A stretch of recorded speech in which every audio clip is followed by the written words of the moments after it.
दोडामार्ग तालुक्यातील युवकांच्या दृष्टीने रोजगाराचा जो प्रश्न आहे तो हा या आडाळे MIDC मार्फत सुटेल अशी आशा होती। अगदी काही महिन्यांपूर्वी या ठिकाणी निवडणूक पार पडली। या निवडणुकीत सुद्धा 6 महिन्यात 8 महिन्यात इथली MIDC कार्यान्वित केली जाईल या संदर्भात सुद्धा अनेकांनी आश्वासन दिली होती। मात्र त्या आश्वासनांना अक्षरशः हरताळ असल्याचे आपण पाहू शकता।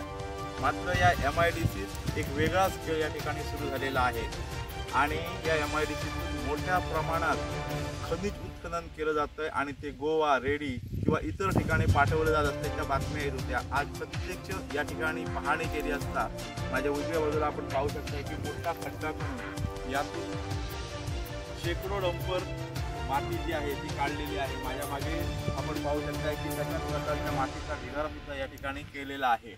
मात्र याची कल्पना आडाळीतील ही MIDC जे कार्यान्वित करतायत किंवा विकास तिचा करतायत त्या अधिकाऱ्यांना कळू नये, त्या डिपार्टमेंटला कळू नये, हे मात्र कुठेतरी विचित्र वाटतं आहे।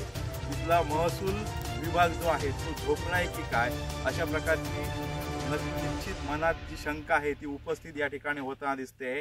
कारण जी MIDC गेली अनेक वर्ष आपण सगळे दोडामार्गवासीय पुढे वाढावी, मोठी व्हावी, मोठमोठे उद्योग या ठिकाणी यावेत, रोजगाराच्या संधी आहेत त्या निर्माण व्हाव्यात हे पाहत होतो। ते मात्र न करता इथले धनाढ्य लोक नको त्या मार्गाने अगदी सोप्या भाषेत पैसा कमावण्यासाठी अशा प्रकारचे हे उद्योग करताना दिसत आहेत।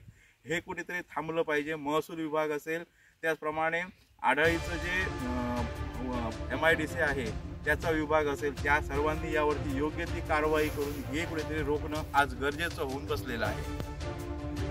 हा जो प्रकार आहे तो खरोखरच निषेधात्मक आहे, निंदनीय आहे।